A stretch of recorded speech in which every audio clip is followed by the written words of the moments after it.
Halo, perkenalkan saya Feni Indriani Sirait, mahasiswi dari Universitas Negeri Medan, jurusan Pendidikan Guru Sekolah Dasar. Pada video kali ini, saya akan membahas tentang tumbuh kembang anak. Sebagai salah satu makhluk hidup, kita memiliki ciri-ciri yaitu bertumbuh dan berkembang. Nah, dalam video ini, kita akan bahas lagi tentang pertumbuhan dan perkembangan, serta gerak dasar yang dapat membantu pertumbuhan dan perkembangan pada anak. Lanjut saja, kita mulai dari yang pertama yaitu pertumbuhan. Apakah yang dimaksud dengan pertumbuhan? Pertumbuhan merupakan perubahan yang dialami makhluk hidup dalam aspek jasmania atau fisik yang bersifat kuantitatif. Perubahan yang dimaksud adalah perubahan bentuk dan ukuran yang dapat kita hitung dalam satuan panjang maupun satuan berat. Contoh dari pertumbuhan yang kita alami dari bayi hingga sekarang adalah perubahan ukuran kepala. Tentu berbeda bukan ukuran kepala kita ketika bayi dan sekarang. Kemudian adalah perubahan tinggi badan. Tinggi badan kita ketika baru saja dilahirkan tentu berbeda dengan tinggi badan kita sekarang. Kemudian perubahan tumbuh gigi dan perubahan berat badan dan ukuran badan. Nah, semua ini merupakan contoh dari pertumbuhan yang kita alami dari bayi hingga sekarang.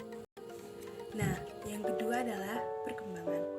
Perkembangan merupakan proses perubahan kemampuan struktur dan fungsi tubuh secara kompleks dan dalam pola yang teratur, yang merupakan hasil dari pematangan. Nah, perkembangan ini sendiri juga merupakan proses perubahan makhluk hidup menuju tingkat kedewasaannya secara sistematis, progresif, dan berkesinambungan antara fisik dan psikis. Nah, contoh dari perkembangan ini bisa kita lihat pada anak bayi. Anak bayi yang baru saja dilahirkan tidak mampu berjalan bukan? Namun seiring bertambahnya waktu dan usia, anak itu akan melalui tahap yang tadinya hanya bisa terlentang, dia akan mampu membalikkan badan, kemudian mulai merangkak, belajar berjalan, akhirnya bisa berjalan dan berlari. Nah, proses itu yang disebut dengan perkembangan. Kemudian berbicara, ketika kita bayi juga kan kita tidak bisa berbicara tuh. Nah, proses kita bisa berbicara itu dari mulai mama, papa, hingga akhirnya bisa berkomunikasi dengan baik, itulah yang namanya perkembangan. Ada perubahan fungsi dan struktur.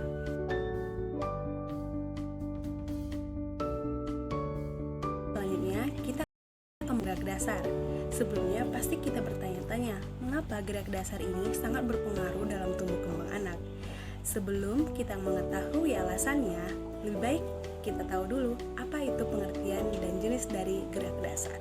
Nah, gerak dasar terdiri dari 4. Yang pertama adalah gerak lokomotor, kedua ada gerak non-lokomotor, yang ketiga ada gerak manipulatif, dan yang terakhir adalah gerak non-manipulatif.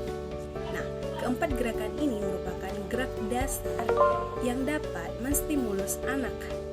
Nah, apa itu gerak lokomotor, non-lokomotor, manipulatif, dan non-manipulatif? Nah, kita akan bahas yang pertama adalah gerakan lokomotor.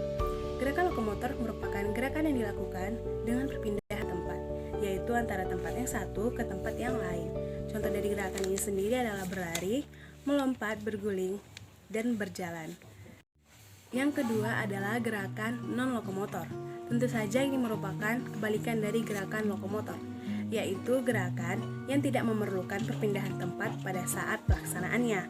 Contohnya itu adalah menunduk, menoleh, mengayunkan tangan, dan memutar badan. Yang ketiga adalah gerakan manipulatif. Apa itu gerakan manipulatif? Gerakan manipulatif adalah gerakan yang mengontrol suatu objek dengan menggunakan tangan atau kaki. Contoh dari gerakan ini adalah melempar, menangkap, menendang, dan memukul. Kemudian yang terakhir adalah gerakan non-manipulatif. Tentu saja kebalikannya juga, yaitu gerakan yang tidak berfungsi untuk mengontrol suatu objek. Contohnya itu adalah mengangkat dan mengambil. Nah, itulah pengertian dan contoh sederhana dari gerakan dasar. Sebagai calon guru dan orang tua, kita perlu memahami mengapa penting gerakan dasar ini dalam tumbuh kembang anak. Gerak dasar ini saya ibaratkan sebagai pupuk dan air, dan anak kita ibaratkan sebagai tumbuhan, di mana pupuk dan air ini berfungsi untuk membantu pertumbuhan tumbuhan tersebut. Sama halnya dengan gerak dasar. Gerak dasar dapat membantu tumbuh kembang motorik anak, di mana gerak dasar itu akan menstimulus gerakan-gerakan yang membuat anak tadi bisa bergerak dengan baik dan tidak terhambat tumbuh kembangnya. Saya contohkan misalnya anak A dan anak B, di mana anak A ini lebih sering diajak bermain lempar tangkap bola dan diajari untuk berjalan. Kemudian ada anak B yang tidak pernah diajari untuk berjalan dan bermain lempar tangkap bola. Tentu saja tumbuh kembang kedua anak ini sangat berbeda.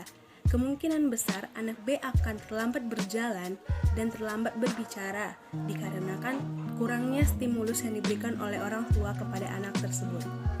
Jadi sangat penting ya pemberian gerakan-gerakan dasar kepada anak supaya tumbuh kembang sensorik motoriknya tidak terhambat.